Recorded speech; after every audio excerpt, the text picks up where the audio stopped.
Hello, everyone. Welcome to another episode of the Nothing to See Here podcast. Hi, it's Frankie. It's Hannah. So, Frankie, we went to Bites and Pines, but before we get into this, I feel now, especially now that I'm home and I understand the pain that I am in, I feel like I now have to give a forewarning to all of the women out there. So I'm gonna do that. Um, and also give the listeners an update. I got back from my San Francisco trip and had a really bad pain in my side. I thought it was a UTI that turned into a kidney infection. So I went to urgent care literally as soon as I got off the plane. And they gave me antibiotics and they said, if it doesn't get better, go to the hospital. And I said, okay. So fast forward to Thursday, because I got back on Monday. I got dumped on that Thursday. So, moving on. A week goes by and the pain is still there. So on Friday, I can't take it anymore. I'm like, I need to go to the hospital. So after work, we go to the hospital with my mom. They do all the fun stuff. I almost pass out from getting blood work taken, as one does. Plus, I didn't Did you eat all that ask for day. them to put your blood back again? I didn't. Did I do that once? Oh, when we were in college. That was many, many years ago. At this point, I'm kind of used to it, just because it happened so much. But, like, they took my blood, but I hadn't eaten all that day because the back pain was so bad that I was, like, nauseous. They do all of this stuff. They do a CT scan. They check my blood. I don't have an infection or anything. What I do have is an IUD that is in my uterine wall. It has fallen and is now embedded into the wall. It hasn't perforated. If it perforates, that's a bad thing. But it's embedded. So I was like, okay, what are we gonna do about that? And they're like, well, you have to follow up with your OBGYN. I was like, cool, great. So I call and I get an appointment like 5 days later, which is a miracle. And I think they're gonna do an ultrasound at this appointment because that's what they told me they were gonna do. They just check everything out, and she's like, yeah, it looks like it probably fell down, so we'll see about that. Uh, Call this number and schedule an ultrasound, and then we'll call to get surgery because I need to have surgery because getting it put in was so painful. I imagine this is going to be even more painful. Plus, once I'm out, they can put a new one in. Uh, she basically told me that either I had a really heavy period and it fell out, my uterus is misshapen, so that's cool. Or there was something like a polyp in there that like knocked it out of place. Either way, ultrasound's gonna help figure it out. But I couldn't get that ultrasound scheduled until June 19th. So I get the ultrasound scheduled and then I get a phone call and they say, hey, so we have an opening July 21st. And I said, that's it? That's the earliest we have? Like, I am dealing with, like, this is pain that led me to a hospital. Like, this is Do not. they know you could die? Yeah, and I started crying, and the woman's like, oh dear. I was like, it's not your fault. It's been rough. And then I went through my whole life story with this woman, and then I, like, you know, told her how I got dumped because being long distance is just too hard. Well, it's hard for me too. Also, you might have knocked my IUD out of place, so fuck you. I don't think he actually did, but I'd like to think that he did. But eventually she felt so bad. She's like, well, it's a quick surgery. It's 10 minutes. Why don't we'll double book you for June 26th. So I have, oh, sorry, June 24th. So I have my surgery next Wednesday. But all this to say, my IUD has been great up until this point. But as we were at Kennywood today, we were riding the rides. I was really hoping that some of the rides would just knock it out. That did not happen. Those old wooden roller coasters didn't knock it No. out. No. That's so sad. No, I even asked Frankie a couple of times. I was like, do you think it'll happen this time? And he kept saying no. I would There- have hoped the Jackrabbit could have pulled through. Honestly, If I was any thinking the of them, Thunderbolt. If any of them were going to do it, it was going to be the Phantom. You think? Because the Phantom, you get the most airtime and pushing down on that area. Yeah, that's fair.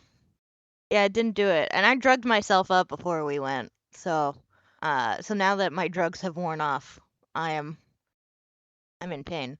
All of this to say, listeners, if you ever think that you have an infection and you have an IUD, it might be that.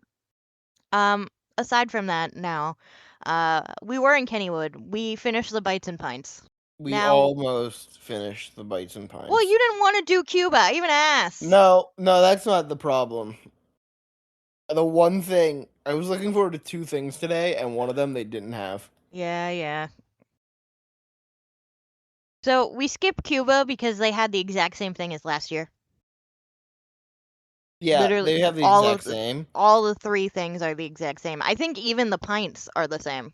It could have been improved because we did Grease and the gyro was improved, but Yeah. But we weren't risking it. we were full. Yeah, we were gonna die. By the way, Frankie, did you eat your lollipop that I bought you? Not yet. It's in my house, not melting in my car, but I'm still like dying. Oh, well, And because of what I'm planning after we discuss the Bites and Pints, I literally couldn't eat the whole lollipop. Mm-hmm. All right, so let's start this off. Should we work our way from the bottom? We'll say what the bottom is. The worst was Grease. Mm-hmm. Grease, the gyro was improved, but the third item we didn't even get to eat because the poor girl that was working the grease booth Yeah, was overwhelmed. That is not the girl's fault. I felt bad for her. Like the Bites and Pints opens at 1. We got to that line at 1:15, and it was like already super long. Super packed. I felt so bad for her. And they were like already running out of food. Because I heard her talk to one of the managers and be like, "Hey, we're almost out of cheesecakes." So we got there just in time. So, but the gyro was improved. The third item we didn't get to eat, which we ordered, but not our fault that we didn't get it. And the cheesecake, while good, was just a cheesecake with a hard piece of baklava attached to it, like on top of it. No lemon drizzle and no pistachios. Disappointing, Grease. Do better. What do you think? What is next? Next was Poland. That Poland, yes. While also very good food. Fantastic. Actually, the first halushki that Frankie ate and actually liked. Yeah, I'm usually not a halushki fan because they put too many onions in them. This was very good onion quality. While good, halushki and pierogies, both things that are in abundance in the area. And the pierogies, while good, were not better than the frozen pierogies I had at your house. Yeah, my mom, there's this Ukrainian lady that's near our house that sells pierogies. I forget what it's called. It's a place, but it's delicious. I think it's in McKees Rocks. And they were better. They're These fucking pierogies. they're So, fucking bomb. and Of course, the Polish pancake. Polish pancakes, which are always good, but it is Mhm. the same thing every year. No improvements need to be made, No, but also it can only hold up the rest of it so much. look, if Poland disappeared, I would be I would okay miss with the that. pancakes. I'd miss the pancakes though. I would miss the pancakes a little bit, but we'd get to try something else that's not in abundance in Pittsburgh, especially. We have a place called Polish Hill in Pittsburgh. That's true. That's true. Yeah. Next, I would think in my mind, Germany. not Germany, because that cheese was so good and that currywurst was so delicious. Italy. Okay, I'll agree with you there. Italy was disappointing. They had a caprese, ciabatta sandwich that was okay, but I mean, it's kind of not a common thing, but it's not an uncommon dish. The piadina, disappointing. Was horrid because the hot honey, while improved this year, didn't overwhelm. The peaches were just kind of dry and on a can out of a can. It felt like. Yeah, no. And I don't remember the crisp pancetta. Yeah, there was I'm no looking crisp. at it. There was no crisp to that pancetta. There was And no crisp. It was quite doughy. And let me just say as well, I think I'd be okay with peaches that came out of a can. These weren't even. These were peaches that came out of a can that you just left open and all the juice dried up. they didn't do anything to the peaches. They just kind of left them there, so it was. They didn't do anything to improve it. The I short was rib upset. ragu was excellent, but again, Fantastic. like the pancakes, not enough to bring it any further up. No, but that ragu though, that gnocchi especially, mwah. Yeah. Then is Germany. Yeah. Which I will say this, I'm going back to Kennywood when we're recording this. I'm going back to Kennywood on Friday with Jen. And I'm going to hopefully get the pork loin that they have that we were not able to get. The Schweinenbraten. The Schweinbraten, yes. Schweinebraten. It sounds excellent. It's a smoked pork loin with a black cherry sauce and crispy spatzel and bacon. Sounds delicious. Mm-hmm. It might move it up Yeah. one space, but we'll see. But the Bavarian pretzel, a very nice salted pretzel, very soft And warm. not overly salted. Mm-hmm. The beer cheese was excellent, not too runny, not too thick, easily to put on. I ate that beer cheese with a fork once we were out of just pretzel. Ate it on its own. Yeah. And then the currywurst was delicious. I didn't know that curry sauce was just like kind of tangy ketchup in Germany. So I wasn't expecting it at first, caught me off guard. But the bratwurst itself, very good, very good. Oh yeah, great brat. Fantastic brat. Yeah, Frankie was just like, this does not taste like curry. I was like, the different kind of curry. Then, I think this might be where we differ. I think Mexico's next. I would put South Korea next. Ooh. I think Mexico is next. To be fair, in this, I don't eat Seafood. I don't eat shellfish or seafood very often. If I do have seafood, it's normally like a haddock, and it's like, fish fry food. Just because that's what I'm used to, or like fish sticks, because I'm a child. Yes. That being said, I did have the crab cake, and the crema was great.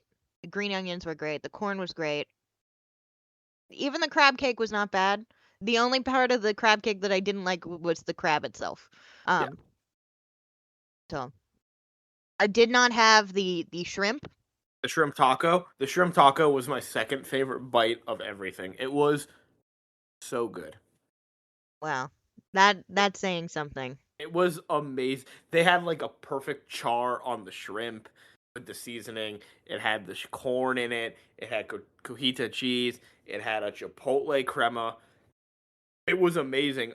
We improved upon it because the carnitas Had the pineapple. Had pineapple. I took a piece of the pineapple, put it on the shrimp taco. Amazing. Mm-hmm.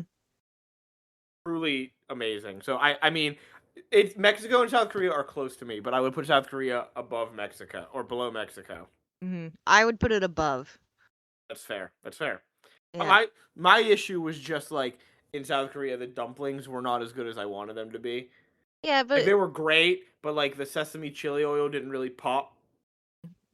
That's fair. That's fair. The one thing I will say in Mexico that I really enjoyed was the tacos, the carnitas tacos with braised pork, fresh pineapples, red onion, cilantro on a tortilla. Very, very good. So And the margarita that fucked you up. that margarita. So Tell me about this. I've finally been intrigued. So there was a guy in line. I got the margarita and I took a sip and I looked at Frankie and I went, "Oh, it's strong. That's a lot of tequila." So, and the guy in front of us while we were waiting for our food just kept making small talk about this margarita. And this margarita had so much tequila that it did not want to freeze. Oh my god. It was just liquidy. It was like supposed to be a frozen margarita. Yeah. It was maybe like, have you ever seen those I went to a wedding this week and I saw them there, so that like it popped in my mind of that the like floating candles where it's like water in a vase and then like the candle floats on top, Mm-hmm. and it's like a very thin candle wax on top. It was a very thin sheen of ice. That's what it was. A very thin thing of ice floating on top of all this tequila. Yeah. I had Frankie smell it. It was so strong. Yeah. So as we're eating at Mexico, I'm just taking small sips. At one point, I told Frankie he needed to get me water because I was not going to survive. Because earlier, I had also gotten, I forget, A rum lemonade. a A rum rum lemonade. frozen lemonade. A rum frozen lemonade, and it was delicious. And it wasn't too strong or anything, but like decent, like, you know, what you would expect from that. So having that on top of that margarita fucked me up, and I was just sipping, and then finally we like got ready to like leave to go ride some rides before we like went back and did the food thing again with Germany. And I was like, I have to chug this. You know, my dad didn't raise me to like not waste Wait. alcohol. Uh, so I chugged it, and I went to Frankie, and I said, Frankie, we need to ride the old mill for a little bit. So I did sober up. It took waiting in line at the old mill and then the rest of the old mill, but it did happen. So that fucking The wow. best alcohol? Was that the best alcohol you had? No, Oh, is it France the had the French best. wine? Okay. French had the best alcohol as well. So, South Korea is then my third, your second. My second. South Korea had bao. The With pork bao was the belly. best thing they had. Yeah, I yeah. love bao. Yeah, with the pork belly, the sesame slaw, the green onion. Um. The japchae. Oh, the japchae bop. Glass noodles, bulgogi beef, pepper mushroom, gochujang. That was number 2, I think. Honestly, the noodles were so good because they let those noodles soak in that seasoning, which they didn't do the last time they had glass noodles. Yeah. And then of course there's the pork dumplings, which Frankie said were kind of snapless. They were just I've had very similar pork dumplings other places. Yeah, yeah. I did have a Cigar City Sumo Splash there, which I'm Last not a time you beer didn't like person. it. I'm not a beer person. It tasted like beer on the first sip, and then at the very end you got some lemony lime kind of notes. So it wasn't great, but it wasn't awful. Mexico did not have the beer that everybody liked last year. I think they did replace it. They had like a pineapple mango one, but I don't know if I didn't hear people talking about that one. Like, they Yeah, talked about no, the it one last wasn't year. as good. And then France is number 1. Yeah. How do you? France was just great. It was amazing. We actually we were debating. We were like, we don't really want to do Cuba. We were debating. We're like, should we just get some France to take home? I am going we when I did. go back next week. I'm going to Germany to get the pork loin that I didn't get to try, and then I'm also going to get the beef and croûte. Yeah. To have again, that's how good it is. Yeah. Yeah. It's just amazingly good. And he doesn't even like mushrooms all that much. It's beef I don't tenderloin. like mushrooms, and it's got the mushroom. Yeah. The puff pastry, the mushroom like the béarnaise sauce, it just perfect. The croque monsieur, pretty good too, but I think coming in second is the profiterole, which is that chow pastry with some berries, some chocolate sauce, and of course some cream. So France killed it. France fucking killed it, and they killed it with their alcohol too. I believe I got the Merlot, the Mazza Merlot. Fucking delicious. Exactly what I needed. That's it. Bites and Pints is only here until the end of the month. Frankie, I kind of want to go back and eat more France. Frankie? Did he die? He might have died. That's okay. We'll just keep going. Oh no, now we can't talk about wrestling. Yeah, disappointing. I'm so sad. I really wanted to talk about that episode. I totally watched the whole way through. Yeah. Hi, I'm back. Oh, cool. Hi. I was saying stuff, and I was like realizing that you were not hearing me, and then it was more of a issue than I thought, because I just usually it's my microphone disconnects. No, I just couldn't, because I unplugged it and you still couldn't hear me. Yeah, what's going on? I was just saying France is a newcomer this year to Bites and Pines. Mm-hmm. This was their first year, so Mhm. they really fucking stepped up. Yeah, way to fucking knock it out of the park. They came in. This is a game that these other countries have been playing for a while. They came in and fucking like wiped the floor with them. Yeah, so good job, France. Good job, France. They were like the Giant picking up Randy Savage by one hand and throwing him onto concrete. Yeah. Get into that. I did make a promise last week. Yeah. That I was going to try this Oreo, the atomic bomb pop. Not that's not atomic bomb, but the rocket pop Oreo Yes. that I have. But I also this week, because I went grocery shopping on Saturday, I Mhm. also did get the BTS Oreo. So we're So gonna get a live tasting. We're gonna have a live tasting of both. That's why I didn't eat the lollipop, because I have to eat 2 Oreos tonight. Okay. Okay. He sounds so upset about it. Oh All right, no, I have to start eat with the the bomb cookie. pop. The thing is, Hannah, not only did I eat too much food today, when I went to the wedding, they had a cookie table. Well, I would And hope so. Are you gonna expect me to control myself at a cookie table? No, he went ham wild. Hannah, I went you've ham at seen the me at cookie a table. Mhm. If you didn't go ham at the cookie table, I would be concerned. And we have cookies that we like took home with us. Also, I will say the reason why I love the cheesecake so much more today. I'll tell this to Amanda. I was telling this to Amanda because I like the cheesecake more than her, but that was a context-driven thing. They had a mini cherry cheesecakes at the cookie table, and it was like a grainy cheesecake filling. Uh, And this was a nice smooth filling today at Kennywood, so it was like way better. Okay, we're starting with the rocket Kennywood, pop. Wait. Kennywood oddly does really good cheesecake. They have amazing cheesecakes. Something I want to note is today, as well as yesterday, I went to a yesterday I went to a BTS concert. And Frankie texted me and told me to keep him entertained. So I texted him 10 poorly explained musicals and had him try and guess what they were. And then today, as we were just I walking did around pretty and good in waiting that in line, first one. I did pretty good. yeah, I and got then you half of them. sucked.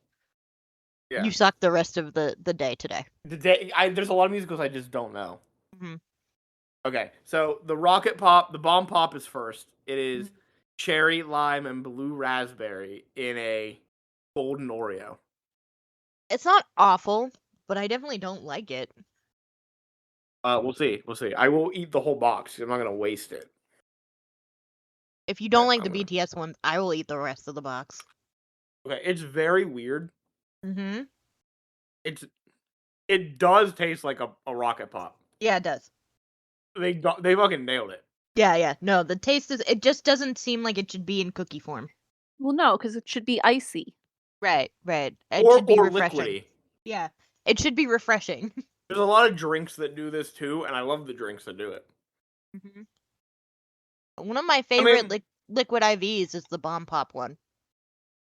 That one's great. There's a like Giant Eagle has like the fruition, the sparkling water flavor, the flavored sparkling water. That's great. Walmart. Well, they don't have that kind, but Walmart has their own version of that, and they have a rocket pop flavor that's amazing. Yeah. Yeah, it's good. I'll eat the rest like unfazed, but Mm-hmm. I mean, it's not one of my favorites, Okay. but it's good. Right, that's not the one I really care about. Fruit is so hard to pull off in an Oreo. They had that watermelon one that sucked ass. All right, next is the limited edition BTS Oreos. These are brown sugar pancake cream with a purple colored cookie. I assume it's just like the vanilla cookie too. It's not the vanilla chocolate. cookie, but it's purple because BTS. Yeah, which I like because purple is my favorite color. Mm-hmm. So we're gonna take a bite of this. Let me mute myself so you don't hear the chewing. No, we want to hear the chew. Hannah. I don't want to hear the chewing, but I do have a question for you, Amanda. Yeah. When you eat all the BTS Oreos, are you keeping the Oreo container? Yeah. No. And hey, Hannah, you're about to hear the grossest thing you'll ever hear in your life. Amanda, reveal it to her. I'm scared. To be fair, I bought 2, and I liked these cookies so much that I broke into the other one. So I'm getting one. No, don't do it, Amanda. I'm getting a container that's gonna be completely sealed. You're going to keep an unopened thing of Oreos Yeah. forever? Horrific, Hannah. She revealed this at D&D, and we all melted down. It was a nuclear reaction at her. No, Ryan was okay with it. Why? Why? They're limited. You have to collect all 13 cookies, Hannah. You don't know if all 13 are in there. Fuck. Oh, Right. yeah. Okay, well now I have to get all 13 cookies and like seal them in resin or something. No, you don't. Oh my god. Okay. All right, Frankie, tasting I took notes. the bite. I ate it. It's not as sweet as I feared. Because brown sugar can be very sweet. Mhm. I do like these. These are not my favorite limited edition Oreo. That's still going to be the chocolate covered pretzel. That was just so good. Yeah. I have never tasted something that tastes. Whenever you get something that says like, oh, pancake flavored, it always is just like maple syrup flavored. Yes. And because that's what you associate with pancakes. Mhm. I've never had something taste so much like a pancake. Yeah. That is not a pancake. Mhm. It's not maple sugar or maple syrup. Like there's a hint of a little bit of maple in there, but it is a Brown sugar. fucking pancake. Yeah. Like it is just a pancake and an Oreo. It's amazing. Yeah, it's fucking delicious. It's so good. It's very delicious. Yeah. I wasn't expecting that at all. That is Yeah. not the flavor I expected. It's great. Yeah. Yeah, Well, just I'm still not past Amanda covering Oreos in resin. Yeah, no one will ever be past that. yeah. I think I have finally found out something worse than her buying an empty Tide bottle. It is. It's the worst. It's the worst. It's the lowest she can go. Unless BTS somehow makes another limited edition food that's somehow more expirable than an Oreo. I got limited edition BTS like ramen packs. So I think they're running out of food that really doesn't expire. Yeah, so they gotta stop. They gotta stop with the food. Can't wait for the orange bag. Wait for the BTS watermelons. Just slowly dying and decaying. Again, resin. All right. Let's get into this episode. The meat of the episode is this. Gotta be honest, they keep doing this, by the way. Yeah.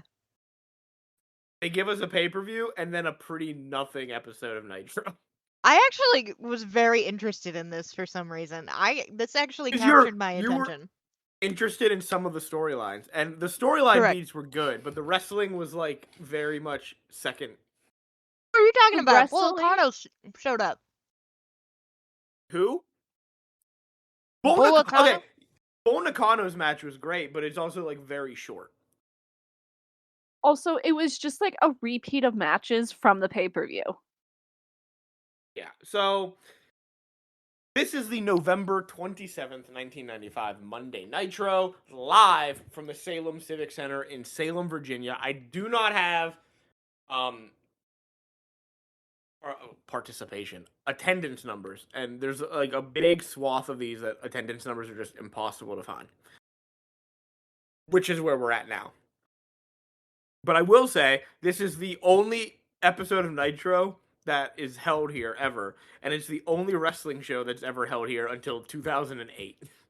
I will say the crowd seemed pretty excited. Yeah, because they've never had a wrestling thing held there. Yeah, it's the first ever Nitro, the only Nitro, and they won't get another wrestling show again until 2008. They're starving for some wrestling. That does lead me to believe a lot of people paid to get in. Yes. Eric Bischoff welcomes us right away, tells us that Macho Man, the new world champion, is here tonight. We see Bobby Heenan has a little Japanese flag with him. That was hilarious. And Mongo is there with Pepe. He's matching with Pepe.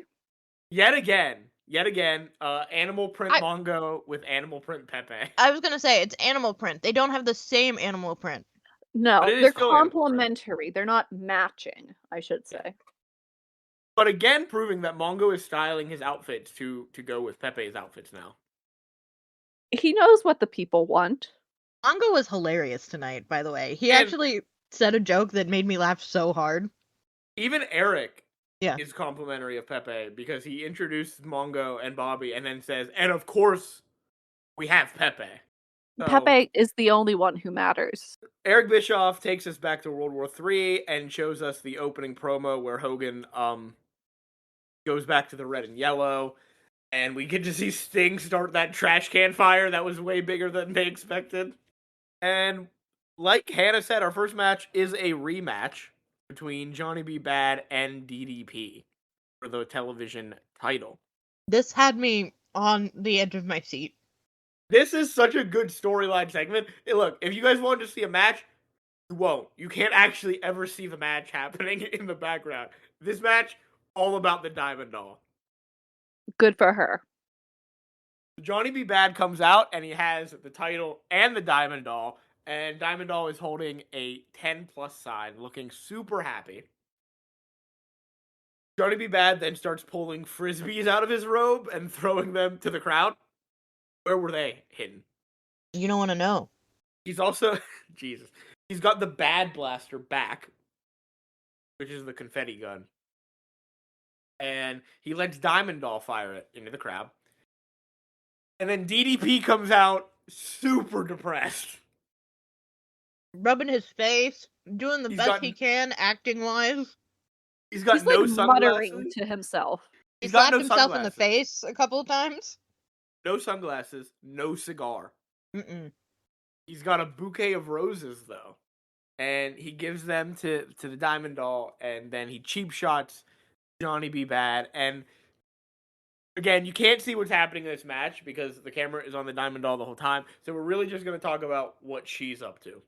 She's staring at the bouquet of roses the entire time. She looks torn about them. Like, should I be with Johnny? Should I be with DDP?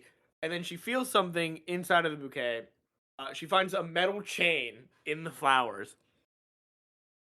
Bobby is insistent. It's not a chain. It's a bracelet for the Diamond Doll. That's really funny. Then DDP asks for the chain. And she throws it in. But it goes between his legs to Johnny B. Bad, who decks DDP with the chain and gets the pin to retain the title. Johnny jumps to the outside and questions who Diamond Doll was throwing the chain to. And Diamond Doll, not answering the question at all, just goes, well, you won. That's the point. You won the match. She doesn't know who she wanted to throw it to either. She has no idea. She's torn. This storyline is excellent between the three of them. It is phenomenal. It is very good. I have to talk about my favorite moment, and I even wrote this down. It made me laugh so hard. It's between Bobby Heenan and Mongo. He mentions, Mongo, anybody slapped your face playing football? How do you react to something like that? And Mongo said, I wore a helmet. I thought you had a little intelligence. How can they get to my face if I'm wearing a helmet? A valid It question. was so fucking... Damn, got him. Ugh. I wasn't expecting it either. Yeah, Mongo can be funny sometimes. Like, he Yeah, can no, that hit really you. got me. He can really hit you with something out of the blue. Yeah, I was not expecting it. Well, how was it supposed to hit my face, dumbass? That's kind of where the vibe I was getting. It's what he said with what language you could use on cable TV in the Yeah. 90s. Yeah. So that was really good. But yeah, I was on the edge of my seat. Man, Diamond Doll's a great actress. Good job, honey. At this point, she's still married to Diamond Dallas in real Page. life, yeah. Yeah. I made, in my mind, in the storyline, I think she meant to give it to DDP. I don't know. And she's just bad at throwing. Maybe. She looked upset at first when Johnny B. Bad won. And then, I'm going to say this. We get a lot of Kimberly through the years. Okay, well, you know what happens. Do you know? Do we ever find out who she was rooting for? I don't remember, because there's a weird moment during the middle of this storyline where Johnny B. Bad leaves the company. And so he gets hired by the WWE and he leaves. So I don't remember if we ever find out after that. But we do get a lot of Diamond Doll in various names, and eventually she just is Kimberly, her actual name. So we'll get to see a lot more of her. We're back at the announce team. Eric is reminding us, unfortunately, that Hulk Hogan is here tonight. And we are sent to Mean Gene Okerlund, and he is with Jimmy Hart and Kevin Sullivan. Kevin wants to talk to Jimmy. He asks why Lex is running around with Sting, because he could have broken Randy Savage's arm at World War III, and then someone from the Dungeon of Doom could have won the title. But Sting stopped him. Jimmy says that he's never lied to Kevin. Oh, yeah, please. Do we ever find out what Sting said to... I have no idea if we ever find that out either. This is upsetting. You can't just leave this a mystery to me. You have to know. Yeah. Jimmy says he's never lied to Kevin Sullivan before. He was Kevin's first and only manager in his career, and Luger and Sting have been friends for a long time, and that he and Lex have a plan for Sting.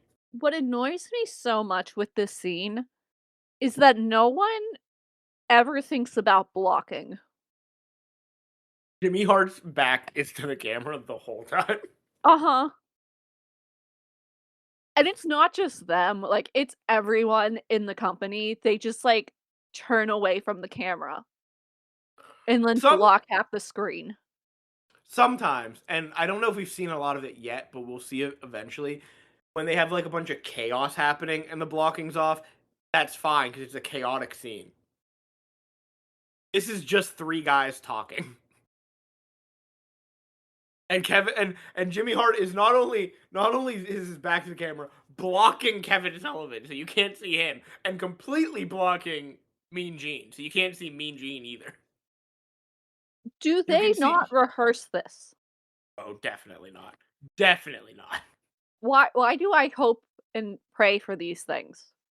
Why do I think we can be professional and rehearse at least once? They're never like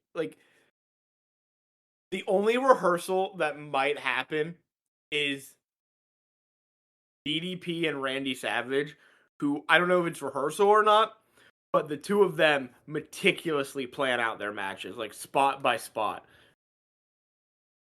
Whereas like most wrestlers will call it in the ring and go with the flow of what the audience is saying. Those two plan like every little detail out. Good. Sometimes I'm it's really good. tired of terrible blocking.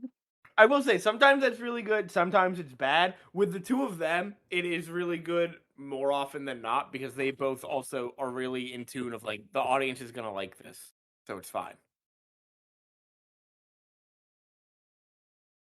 We go to our next match, which is yet again another rematch from World War III, but it's a rematch I'm fine with, because it's the four Japanese women.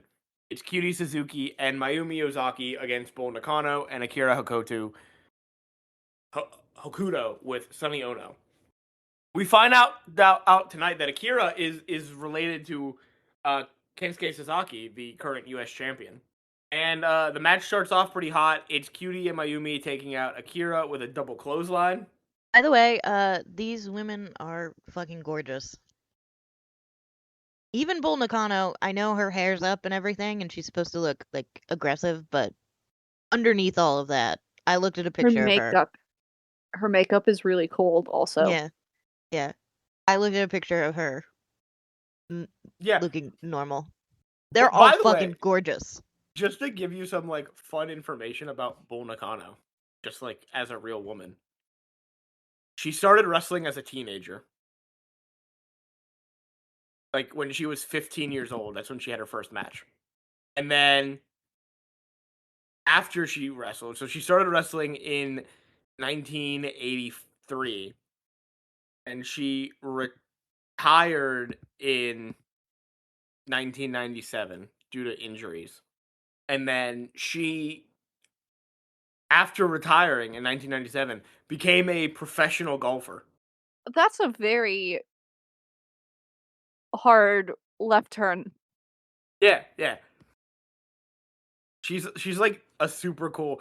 She wasn't a great golfer, to be fair, She went from like the most contact but sport to the least contact sport. yes. And she's in the WWE Hall of Fame. She's a great wrestler, fantastic, and just like a super cool person. Back to her match then.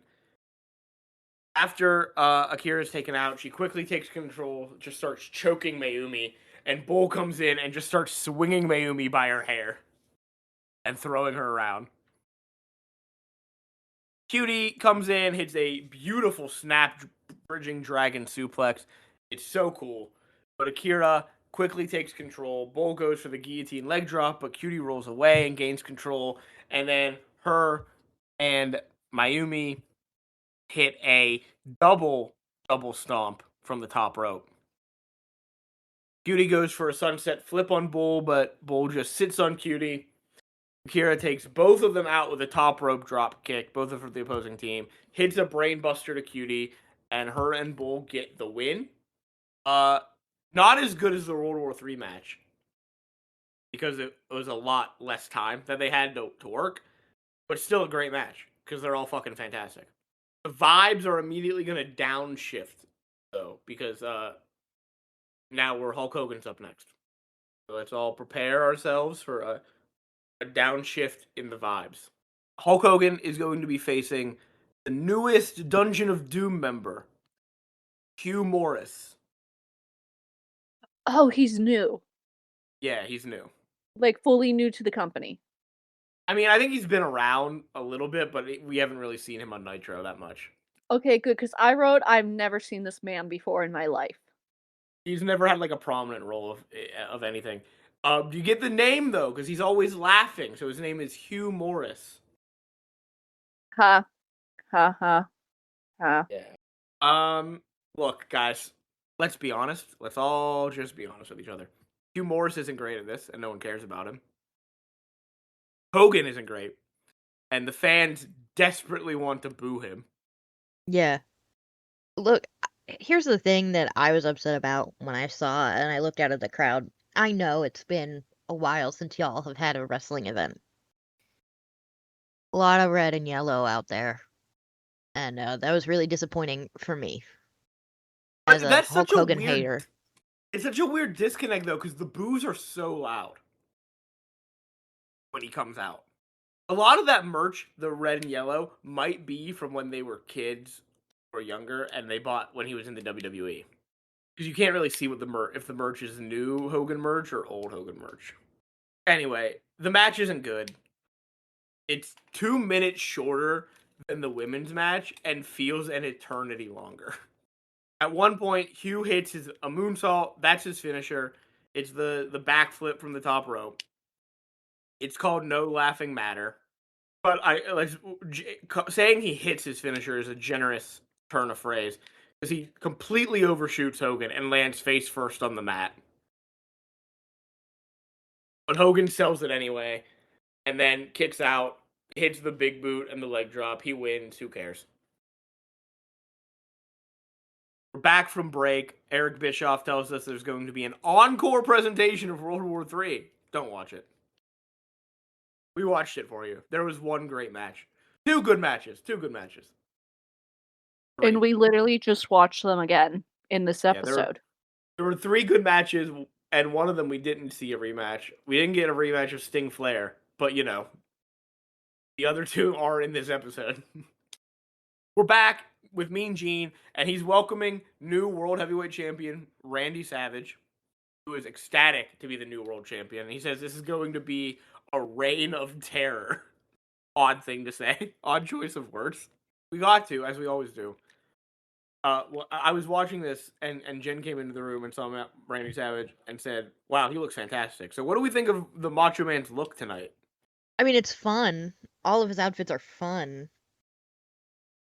I don't know if I would call this one fantastic. I stopped paying attention to this episode of Nitro, like, the minute Hogan stepped foot in the ring. You didn't even pay attention for Savage? Yeah. Wow. That Gene brings up the controversy about Savage's win at World War III. Macho Man says if Hogan has a problem, he can come down now and talk about it. And Hogan appears. He spawns. He says, "Let me tell you something, brother friend." That's his exact quote. Hogan says that the title plate still has his name on it. Savage says he's planning on getting that changed. That was really Hogan tries. funny. What? That was really funny. It was. It was hilarious. I'm planning on getting that changed, brother. Hogan tries to show us what happened at World War III, but as soon as it gets to the part where he gets pulled out of the ring, right before that, the tape starts malfunctioning. Hogan is confused as to what's happening, and then the Giant runs down, takes out Hogan, chokeslams Savage on the concrete, and rolls Hogan into the ring. Sting runs down to stop the Giant, but the Giant picks him up by the throat and is going to take him out. But Hogan starts beating the Giant with a chair, sends him out of the ring, elbows the referee, keeps hitting the Giant with the chair all the way up the ramp. He's going to chase after him, but Sting stops him so they can go check on Savage. I legit don't remember any of that. It was actually an exciting thing to see. That was probably the big thing of the night. I did not see that. Well, I think the big thing of the night is after the main event. Yeah, But I look, here's the thing. I was actually concerned. for Savage, Yeah, he actually played dead so well. I was like, "Oh." yeah, he gets chokeslammed on the concrete, doesn't move. Yeah. I was He like, said "Oh, it was he's nap time. Yeah, I was like, "Oh, he's actually dead." He's not hurt, right? You can confirm this? No. Well, I mean, He's Aside still from the broken. arm. other than the arm, no, he's fine. Yeah, because they were talking about EMS and stuff. I was like, this might be legit. He might be dead. No, he's fine. Besides, the actual arm issue that he Yeah. refuses to fix. He's never getting that arm looked at. After that, we go back from break, and we're in the main event. It's Brian Pillman and Arn Anderson of the Four Horsemen coming out first, and they're facing Sting and Lex Luger. Sting comes out first on his own, and then he's followed by Lex Luger, who comes out with Jimmy Hart. Wait. Sting comes out. God damn. That is one fine-ass man. Why continue. Why does everyone say that? Jen also said that. Hannah, stop paying attention. I didn't pay attention. Hannah. No, Sting is attractive. We do not have much to look at in Nitro, so when Sting is on camera, There's something about his voice too. Man, I think I talked about this in an episode before, but he gets me hot and bothered sometimes. I'm a little worried. Sting's gonna be a main character for the rest of the show, so I remember playing God. a wrestling game where Sting has long hair. he does eventually grow out the hair, yeah. Yeah, and fuck me. He's gonna grow out the hair. Oh, damn. Also, I saw somebody made like a little sign with glitter and glue. Where you draw the words with glue and then put a bunch of glitter on it, and it just said I heart Lex Luger. A waste of glitter and glue. Waste I of heard time, Sting. Yeah. waste of energy. Yeah. Lex Luger also comes out, and when he comes out, he lifts his arms to show off his muscle, and Bobby is drooling over him. He's the peak of physical fitness or whatever. Nah, my dude, he grody. You know what's really funny about him coming out, by the way? What? He comes out before his music starts. Yeah. He can't even get that right. Nope. Why He do can't people even- like him, Frankie? Because Even wrestling right now, why do people like him? I don't know. There is I keep saying this because I don't want to give a spoiler. When we get to the big storyline of WCW, their centerpiece storyline, there is a moment in time during that storyline where Lex Luger catches fire and people like that, and the goodwill from that moment in time has carried forward. He Jesus. does one fire stunt. Not a I don't- fire stunt. I don't He doesn't no, actually catch fire. Yeah, no, because that would be cool.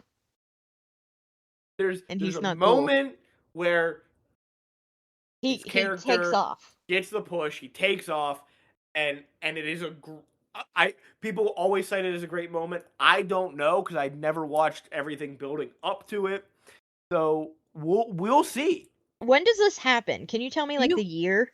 You keep saying this every week, Frankie. It's far. I will let me get a year. Let me get a Please year. give as me you a year requested. just so that I know what I'm waiting for, because I just can't keep like my enthusiasm up for this. It happened in 1997. So it's not that far.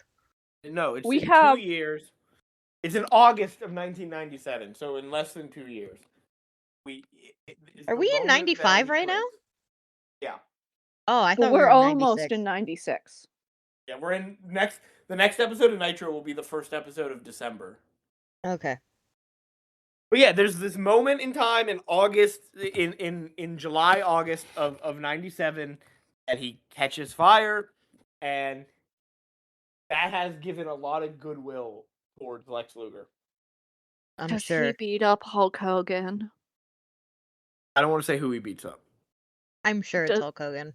Is it Ugly Murderer, dude? It's not Ugly Murderer. Dude. I'm It's not Ugly a Murderer, dude. 1000% sure it's Hulk Hogan. Because who else would it be? Hulk Hogan is their like big boy. So, well, this is a weird match. There's a lot happening during it. I couldn't get a lot of notes of it because it was like a lot happening. So Sting and Arn start the match, and Lex and Sting are working well together. They clear house of both horsemen. Arn comes in and asks for Lex to be tagged in. Pillman and Arn try to double team Lex, but Lex dodges, pokes them in the eyes, takes out both Arn and Pillman on his own. Sting gets tagged in, immediately hits the Stinger Splash on Arn. Sting then locks in the Scorpion Deathlock, and Pillman goes up top to break it up. But Lex pushes him off the top rope, and right into Sting. Yeah. And Bobby's like, oh, look, he did that on purpose. Bobby said that? I thought Bobby Oh, said... no. That's Eric and Mongo. Eric and Mongo are like, he did it on purpose. And Bobby's like, no, he didn't. He's just trying to prevent him from breaking up the submission hold. You're right, Amanda. Yeah. Every time Sting is trying to tag out, Lex is somehow on the floor fighting either Pillman or Arn, whatever horseman isn't legal. Sting eventually gets a roll up on Pillman. A real quick roll up as like this weird white dude is running down. I was like, who the hell's that? Oh, it's Ric Flair in a sweater. He looks like such a dad. That's why I didn't know who it was. He has his khakis on. Did someone's dad run into the ring? What happened? He runs in and takes out Lex Luger and the referee, and they lock the figure 4 in on Sting. Hogan runs down, takes out Pillman and Arn, tries to take out Flair, but Arn and Pillman save him. And here's a question I had, because, like, listen, I know we don't want to see him any more than we have to. And this was a Chris Benoit free episode. But he's the 4th horseman. Why didn't he come out and help? Yeah. What's he doing? He wasn't going to get paid for this episode. Hogan tries to attack Lex, but Sting stops him from doing so. And Lex walks to the back on his own. Hogan and Sting are arguing a little bit, but then they shake hands and hug as we go to break. And then we go back to the announce table. They recap tonight's Nitro. And we learn that this Saturday there will be a very special announcement about Starrcade as Mongo howls and the episode ends. Mm-hmm. Do you know what the episode is? What do you mean? The announcement is? No, but I think they reveal it. I think it's that they're going to do the tournament. Oh. Like the World Cup of Wrestling. Mm-hmm. where there's going to be everyone's going to have like there's going to be 1, 2, 3, 4, 5, 6, 7. 7 of the matches are going to be a New Japan wrestler versus a WCW wrestler to crown like which company is better. We'll get I think that's what the announcement is. Is it? And we get some good matches. We get some Is it good really? matches. Is there really a question that needs to be had, like about who's the better company now? Only one of them's still around. New Japan, yeah. Yeah, I know. You're gonna see some really cool wrestlers at that show. Jushin Thunder Liger shows up. Masahiro Chono, he's a really cool wrestler. Uh, Hiroshi Tenzin is also very good. So yeah, we'll get some fun matches at least out of the tournament. So that is the end of Nitro. So Hannah, I dread to ask, Mm-hmm. what is your segment of the night, and who's your MVP? Segment of the night. I'm giving it to the women's tag team match. And for MVP, I put Diamond Doll. Diamond Doll getting an MVP vote. Fuck yeah. That's her second MVP vote. I'm gonna give her a third. A third MVP vote for Kimberly. Yeah, Kimberly came in and really captured my attention. All right. Yeah, that's true. Listen, I'll spoil it. I'm giving her her fourth vote. Oh, cool. She was Perfect. the best part. She was the best part of the episode. Yeah, she was. Okay. Your segment of the night, Amanda. My segment of the night, I'm also gonna give it to the women's wrestling match, but real close was Randy Savage just getting fucking manhandled onto that concrete. I'm also giving it to the women's wrestling match because I can't imagine a time when Bull Nakano's wrestling and I'm not giving her segment of the night. No, she's fucking cool. But yeah, that's I gotta say, unfortunately, WCW doesn't have a lot of cool women's wrestling. Yeah. We gotta cherish it when we get it. Uh-huh. So yeah, so we all are on the same page for all of that tonight. Mm-hmm. Now we have Pepe. Oh. Animal print Pepe. Cheetah print Pepe. How many Pepes are on the ranking list? We have 12 Pepes. Can I get the bottom half, please? The bottom half of the Pepes. Here's the thing. We have 12 Pepes now. Mm-hmm. So he's getting his own channel. Good. Oh. We're creating the Pepe channel. It's just called Pepe. Beautiful. Ah, There there we he go. be. And I'm putting in our ranking, Amanda, and then Hannah's ranking. He is going in at number 10. Below Number Cow Print. 10! Yeah. Below cow print. So cheetah print is below cow print. Yeah. Again, it's a cowboy hat and vest. It is. He's still in his yeehaw era. And Yeah. we've seen it way too much. Amanda, where are you thinking? What are you thinking for Pepe? I think it's better than cow print.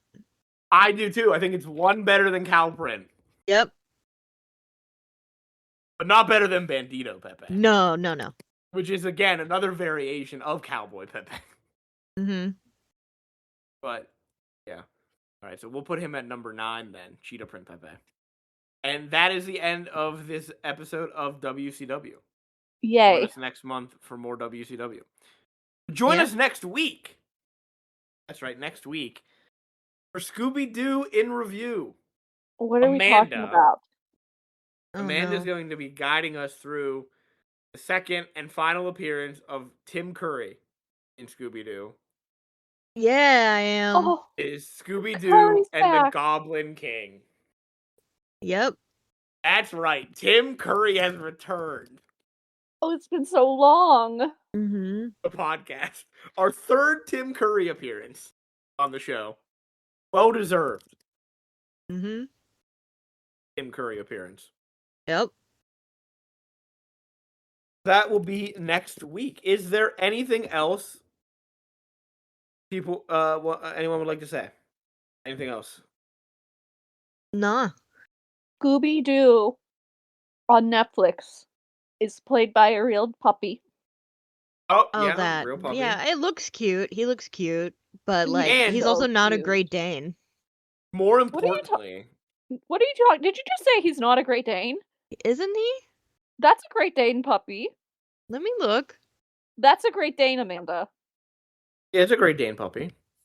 I'm double checking. His ears aren't up; they're not clipped. They didn't clip his ears, Okay, all right. That's where I was. which is something we should be proud of. No, I'm glad that they didn't. But for a minute, I was just like, that doesn't look right. It looks weird because he's like, when you think of a Great Dane, you think of the ears standing straight up, and that's I how do. Scooby is drawn originally, because that's what Great Danes look like. But Mm-hmm.